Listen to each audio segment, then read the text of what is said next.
So Timex released a watch for $1,000 in their Atilier line. This is the Marine M1A. Today we're unboxing it. One of my favorite things to do with a watch is just get it out of the packaging, take a look at it, and really get an idea of like, does it really feel like that makes sense? And then I'm gonna take some time with the watch and actually come out with a review later. So by the time you see this, I may already have a full-length review up on this watch. So if you wanna see wrist shots and macro shots, check out that review as well on my channel. But today we're just taking a look at it. So I got the watch unboxed. We've got everything out of the packaging. I love this box. I think this box is really cool. It is kind of weird to open just because, you know, it's not like a magnetic closure or even a button closure that you see a lot of times. Like it has this like latch that's kind of friction fit, and I think I'm just gonna wear these down like crazy. But they have these little tape guards on there to try and keep it from wearing down the felt. It's interesting. I think it's unique. It's definitely got some like substance to it. It's not any sort of pliable leather whatsoever, and I think that's cool. So let's get into the watch. Enough about the packaging, although I like the packaging. The watch itself comes totally wrapped up. I mean, they have plastic on everything. You even have this little like Velcro closure here on the back to be able to pull up to get the watch out. So that kind of kept it in place, which I think is unique. Usually you don't have that, and the watch will slip around actually quite a bit in the packaging. So that's kind of cool. Inside here, we obviously have our favorite little plastic just on everything. They do have the same plastic that you see a lot of times. Ooh, a nice little butterfly closure here. That's cool. Okay, I see you, Timex. So I got a butterfly closure here at the back. We've got all this same plastic. I might fast forward through me taking all this plastic off. It's got that like wraparound plastic stuff, so let me get all that off. Now on this watch, there are a lot of like skeletonized accents. It's the first thing that I notice as I'm unboxing this, and it's what you see in their marketing as well. They're talking about they got skeletonized everything, and you see that here in these end links. You can see they've got this like skeletonized piece of every end link where it's kind of carved in on the ends, which I think is really cool. And with most links that are screwed in links, you can't do that because you have to have a screw facet somewhere in there. But these links are different. This is part of Timex's new way that they're doing links. And you're seeing this on micro brands as well, where you actually take one of the end links and it's spring loaded. And so you pull on the end link until you can lift it up and swing it out of the way. And then you can take it out. And so what you basically have here is each of these links is a couple part segment. And then you take this one. It's hard to do it all on camera as well, but you go ahead and swing that one out. Boom. That way you removed a link. Pop it back in. I know I'm gonna need to remove more than just those. Swing it back on. And you're good. And while not the easiest thing to do on camera, it's actually really easy to do in person, which I think is cool. And then you have the same skeletonized like little facets here. Like this deployment clasp has these skeletonized sections here in this. Definitely a little different. Closure's nice, solid. Can't pull it out super easily, which is what you want on a deployment when it doesn't have buttons.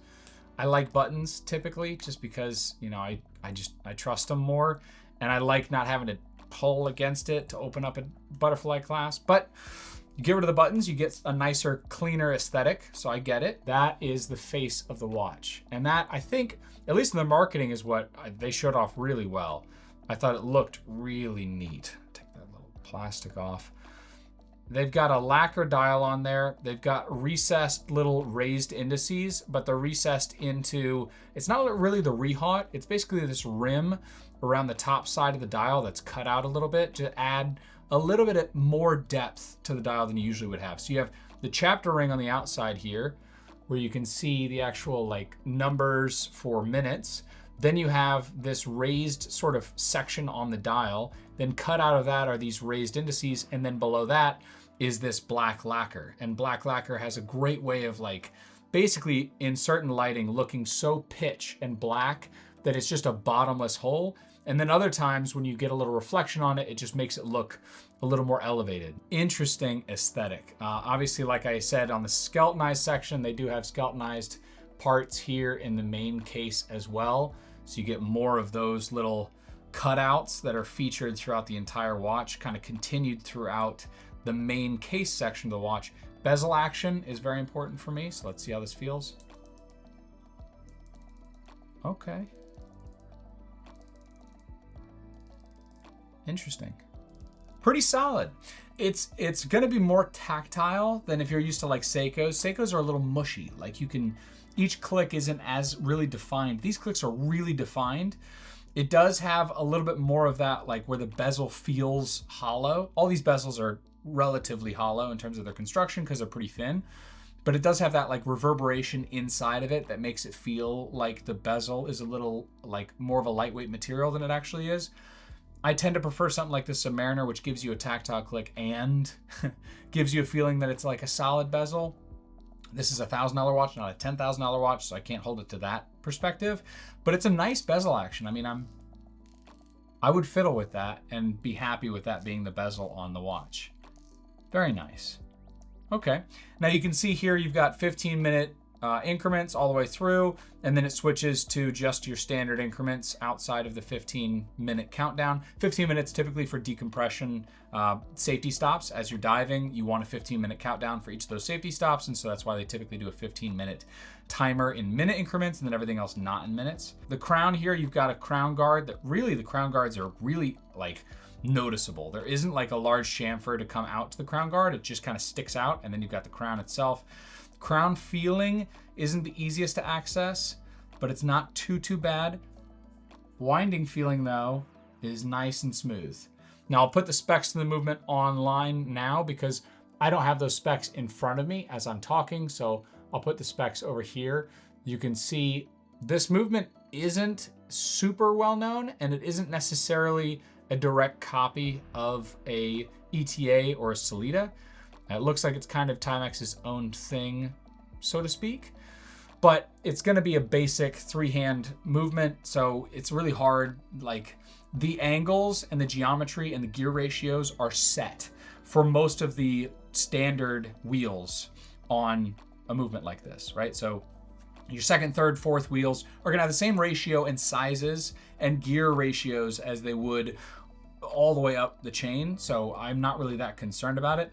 Now, you're not going to get any special fancy features like a silicone hairspring, but you are getting a decent amount of perlage work on that movement.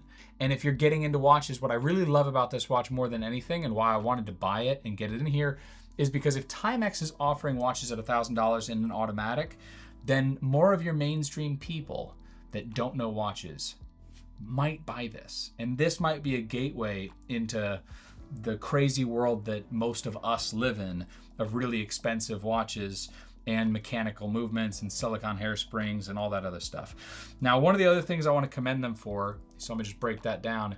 These little nubs down in here are your quick release for your strap. I think it's important that watches have something like this these days because I swap off and on to a bracelet all the time. And before something like this, it's a pain, and I would just leave things on bracelets for a long period of time. I still do that with several of my Rolex watches. This is actually an Artem strap.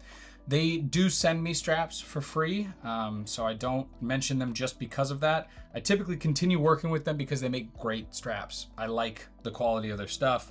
It's very expensive, no doubt about it, but I like using them because I think that they look really nice. I think they give a nice aesthetic.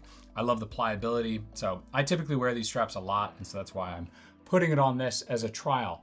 But that gives you an idea if you were channeling your inner Kevin O'Leary and your inner Mr. Wonderful and you wanted to put it on a red strap. That is what the Timex Atelier Marine M1A, I believe is the full name, looks like. Full review will be coming up soon.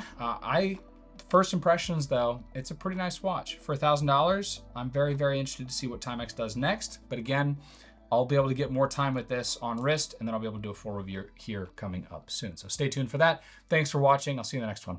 Take care.